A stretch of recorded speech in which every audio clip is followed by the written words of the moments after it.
Hello friends, welcome to Gomathi's kitchen. இன்னைக்கு நம்ம பார்க்க போற ரெசிபி பாத்தீங்க அப்படினா chettinad கல்யாண வீட்டு ஸ்பெஷல் தக்காளி சூப் எப்படி செய்யலாம்ங்கறத பார்க்கலாம்.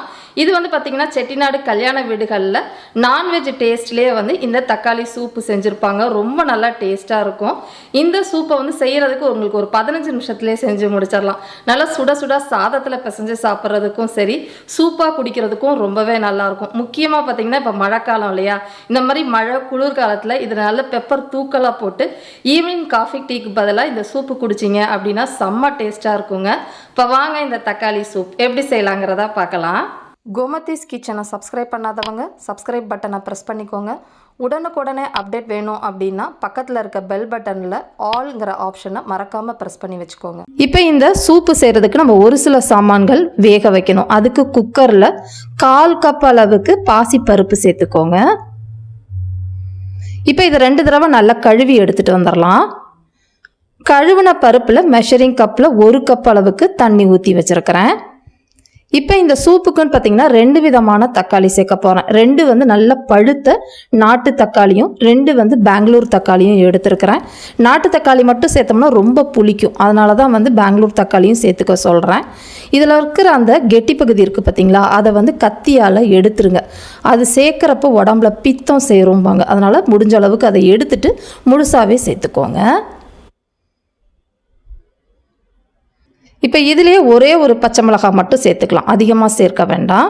கூடவே பார்த்தீங்கன்னா ஒரு 1/4 டீஸ்பூன் அளவுக்கு மஞ்சள் பொடி சேர்த்துக்கோங்க. இப்போ இது எல்லாத்தையுமே நல்லா கலந்து விட்டுட்டு இப்போ வேக வச்சுக்குவோம். வேக வைக்கிறதுக்கு குக்கரை மூடி ப்ரெஷர் வச்சுட்டு ஒரு 2லேருந்து 3 விசில் விடுங்க. பருப்பு நல்லா குழைவாக வெந்துடும், தக்காளியும் உங்களுக்கு நல்லா வெந்து வந்துடும். இப்போ இது வேகிறதுக்குள்ளேயே பார்த்தீங்க அப்படின்னா நம்ம ஒரு சில சாமான்கள் இடிக்க போகிறோம். இடிக்கிறதுக்கு உரல் எடுத்து வச்சுக்கோங்க, இல்லாத பட்சத்தில் நீ மிக்சி ஜார் கூட எடுத்து வச்சுக்கலாம். இப்போ இதில் காரத்துக்கு தகுந்த மாதிரி மிளகு வந்து பார்த்தீங்கன்னா நான் வந்து ஒரு 1/4 டீஸ்பூன் அளவுக்கு சேர்த்துருக்கிறேன். கூடவே அதே அளவு 1/4லேருந்து 1/2 டீஸ்பூன் அளவுக்கு சீரகம் சேர்த்துக்கோங்க. இப்போ இந்த மிளகு சீரகத்தை பார்த்தீங்கன்னா ரொம்ப வந்து நைஸாக பொடிச்சிடக்கூடாது, கொஞ்சம் இடித்த மாதிரி கொரப்பாக பொடிச்சு எடுத்துக்கோங்க. மிக்சி ஜாராக இருந்தாலும் பல்ஸில் ஒரு 2 தடவை விட்டு இந்த மாதிரி அரைச்சி எடுத்து வச்சுருங்க. இப்போ இதை ஒரு பாத்திரத்துக்கு மாற்றிட்டு அதே உரல்லே பார்த்தீங்கன்னா சின்ன வெங்காயம் ஒரு 10-12 சின்ன வெங்காயம் எடுத்துக்கோங்க. சூப்புக்கு சின்ன வெங்காயம் போடுறப்ப டேஸ்ட் நல்லாயிருக்கும். இல்லாத பட்சத்தில் சின்ன சைஸில் இருக்கிற பெரிய வெங்காயத்தையும் நறுக்கிட்டு இந்த மாதிரி ஒன்றும் பாதியமாக இடிச்சுக்கோங்க, பேஸ்ட் மாதிரி அரைச்சிடக்கூடாது. இப்போ அடுத்ததாக பார்த்தீங்கன்னா நம்ம வேக வச்ச தக்காளி பருப்பு எல்லாமே நல்லா வெந்து ப்ரெஷர் ரிலீஸ் ஆகிடுச்சு. இப்போ இந்த வெந்த தக்காளியிலேருந்து தோலை மட்டும் தனியாக இந்த மாதிரி எடுத்துருங்க. இப்போ அடுத்ததாக வெந்த தக்காளியை நம்ம வந்து தனியாக எடுத்து வச்சிடலாம். ஏன்னா நம்ம பருப்பை வந்து மசிக்க போகிறோம், தக்காளியோடு சேர்த்து மசிக்கக்கூடாது. இதை மசிக்கிறதுக்கு நீங்கள் மத்தில் கடைஞ்சிக்கலாம், அப்படி இல்லைன்னா வீட்டில் விஸ்கு வச்சுருப்போம் இல்லையா, விஸ்கில் நல்லா நைஸாக குழச்சி எடுத்துக்கோங்க. இப்போ அவ்வளோதான், நல்லா விஸ்கில் அடித்தாச்சு. இப்போ நம்ம சூப்பு செய்ய ஆரம்பிச்சிடலாம். இப்போ சூப் செய்கிறதுக்கு ஒரு பாத்திரத்தில் 1 டீஸ்பூன் மட்டும் எண்ணெய் சேர்த்துக்கோங்க.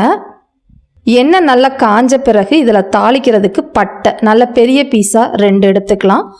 கூடவே பார்த்தீங்கன்னா 3லேருந்து 4 கிராம்பு சேர்த்துக்கோங்க. இப்போ அடுத்ததாக பார்த்தீங்கன்னா ஒரே ஒரு ஏலக்காய் சேர்த்தா போதும். அடுத்ததாக 1 டீஸ்பூன் கல்பாசி சேர்த்துக்கணும். கல்பாசி கட்டாயமாக சேர்த்துக்கோங்க, அப்போ தான் ஃப்ளேவர் கிடைக்கும். 1 டீஸ்பூன் சோம்பு சேர்த்துக்கலாம். இப்போ இது எல்லாமே நல்லா பொரிஞ்சு செவந்து வர மாதிரி மிதமான தீயில வறுத்து விடுங்க. இப்போ எல்லா சாமான்களும் நல்லா பொரிஞ்சு வந்ததுக்கப்புறமா இதில் இடித்த வெங்காயத்தை சேர்த்துக்கோங்க. இப்போ இந்த வெங்காயம் வேகிற அளவுக்கு வதங்கணும். இது வதக்கிக்கிட்டு இருக்கப்பே பார்த்தீங்கன்னா ஒரு இனுக்கு கருவேப்பிலையும் கூடவே பார்த்தீங்கன்னா கொத்தமல்லி இலையோட அந்த தண்டு பகுதி இருக்குது பார்த்தீங்களா, அதை மட்டும் கொஞ்சம் தாராளமாக சேர்த்து இதோடையே வதக்கிக்கோங்க. இப்போ பார்த்தீங்கன்னா நல்லா ஓரளவு பாதி அளவு வதங்கி வந்துருச்சு. இந்த சமயத்தில் இஞ்சி பூண்டு விழுது 1 டீஸ்பூன் அளவுக்கு சேர்த்துக்கலாம். இப்போ இந்த இஞ்சி பூண்டு பச்சை வாசனை போகிற அளவுக்கு வதக்கி விட்டுக்கோங்க. இப்போ பார்த்தீங்கன்னா நல்லா எல்லாமே வெந்து வதங்கிருச்சு, இந்த அளவுக்கு வதங்கினா போதும். இந்த சமயத்தில் பார்த்தீங்கன்னா நம்ம எடுத்து வச்சுருந்த தக்காளி பழம் இருக்குது பார்த்தீங்களா, அதை சேர்த்துக்கோங்க. இப்போ இந்த தக்காளி போட்டுட்டு 1 நிமிஷத்துக்கு நல்லா வந்து மிதமான தீயில வதக்கி விடலாம். இது ஏற்கனவே வதங்கினால நல்லா குழஞ்சிருச்சு. இதுலேயே இந்த சூப்புக்கு தேவையான அளவு உப்பு 1 டீஸ்பூன் டேபிள் சால்ட் போட்டு வதக்கிக்கோங்க. இப்போ பார்த்தீங்கன்னா தக்காளி நல்லா குழஞ்சு வதங்கிருச்சு. இந்த சமயத்தில் வேக வச்சு மசிச்சு வச்சுருக்குறோம் இல்லையா பருப்பு, அதை சேர்த்துக்கோங்க. இப்போ நம்ம சூப்பு தான் செய்ய போகிறோம். 1 கப்பு ஏற்கனவே வேக வச்ச பருப்பு தண்ணி சேர்த்தாச்சு. மிச்சத்துக்கு நம்ம தண்ணி சேர்த்துக்கலாம். தண்ணி வந்து பார்த்திங்கன்னா 5லேருந்து 8 கப்பு தண்ணி, உங்களுக்கு சூப் எவ்வளோ வேணுமோ அதுக்கேற்ற மாதிரி தண்ணி சேர்த்துக்கோங்க. இப்போ இதுலேயே பார்த்தீங்க அப்படின்னா நிறத்துக்காக காஷ்மீரி மிளகாய்த்தூள் ஒரு 1/2 டீஸ்பூன் அளவுக்கு மட்டும் சேர்த்துருக்குறேன். ஏன்னா நம்ம காரத்துக்கு மிளகு போட்டிருக்கிறோம், ஒரு பச்சை மிளகாய் போட்டிருக்கிறோம். இதில் காரம் இருக்காது, அதனால் 1/2 டீஸ்பூன் போட்டிருக்கிறேன். தனி மிளகாய்த்தூள்னா 1/4 டீஸ்பூன் மட்டும் சேர்த்துக்கோங்க, ரொம்ப அதிகமாக சேர்க்க வேண்டாம். இப்போ கொஞ்சம் உப்பு பத்தாத மாதிரி இருக்குது, அதனால் இன்னொரு 1/2 டீஸ்பூன் உப்பு சேர்த்துருக்குறேன். தேவையான அளவு நீங்கள் சேர்த்துட்டு இதை நல்லா வந்து கொதிக்க விடுங்க. ஒரு 10 நிமிஷம் நல்லா கொதிக்கட்டும். இப்போ சூப்பு பார்த்தீங்கன்னா ஒரு 6-7 நிமிஷமாக நல்லா கொதிச்சுக்கிட்டு இருக்குது. இப்போ தான் நம்ம இடித்த மிளகு சீரக பொடியை சேர்க்கணும். முன்னாடியே சேர்த்து ரொம்ப நேரம் கொதிக்க வச்சோம் அப்படின்னா மிளகு வந்து அந்த கசப்பு தன்மை ஆகிடும். அதனால் கடைசியாக போட்டு இன்னும் ஒரு 2-3 நிமிஷத்துக்கு கொதிக்க விடுங்க. இப்போ பார்த்தீங்கன்னா ஒரு 2-3 நிமிஷம் நல்லா கொதிச்சிருச்சு. இந்த அளவுக்கு கொதிச்சா போதும். ஏற்கனவே பருப்பு எல்லாமே வெந்தது தான். கொஞ்ச நேரம் கொதிச்சதுக்கு அப்புறமா அடுப்பை ஆஃப் பண்ணிவிடுங்க.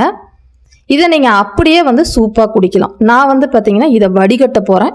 உங்களுக்கு வேணான்னு நீங்கள் இப்படியே கூட யூஸ் பண்ணிக்கலாம். வடிகட்டுறதுக்கு மெட்டல் ஸ்டெய்னர் ஒன்று எடுத்து வச்சுக்கோங்க.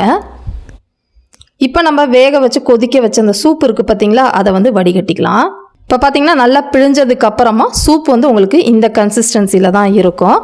இப்போ இதில் வந்து பார்த்திங்கன்னா ஃப்ரெஷ்ஷாக பொடியாக நறுக்கின கொத்தமல்லி இலைகள் கொஞ்சம் தாராளமாகவே சேர்த்துக்கலாம். சர்வ் பண்ணுறப்ப உங்களுக்கு காரம் கூட வேணுங்கிறப்ப ஃப்ரெஷ்ஷாக பொடிச்ச மிளகுத்தூள் கூட நீங்கள் சேர்த்துக்கலாம். ரொம்ப நல்லாயிருக்கும். நல்ல மழைக்கு சுட சுட சர்வ் பண்ணிங்கன்னா செம்மையாக இருக்கும். இதோட கன்சிஸ்டன்சி பாருங்களேன், இந்த அளவுக்கு தான் இருக்கும். இதில் வந்து நீங்கள் கார்ன்ஃப்ளவர் கரைச்சி ஊற்றணுமோ இல்லை வந்து நீங்கள் அரிசி மாவு கரைச்சி ஊற்றணுமோ அவசியம் இல்லை. இந்த கன்சிஸ்டன்சியே பர்ஃபெக்டாக இருக்கும். இதே மாதிரி அளவுகளோட இந்த சூப் ரெசிப்பியை நீங்களும் செஞ்சு பாருங்கள். செஞ்சு பார்த்துட்டு எப்படி இருக்குங்கிறத கமெண்ட் பண்ணுங்கள். வீடியோ பிடிச்சிருந்தாலும் கமெண்ட் பண்ணுங்கள், லைக் பண்ணுங்கள், ஷேர் பண்ணுங்கள். மறக்காமல் கோமதிஸ் கிச்சன் சேனலையும் சப்ஸ்கிரைப் பண்ணி வச்சுக்கோங்க. தேங்க்ஸ் ஃபார் வாட்சிங்.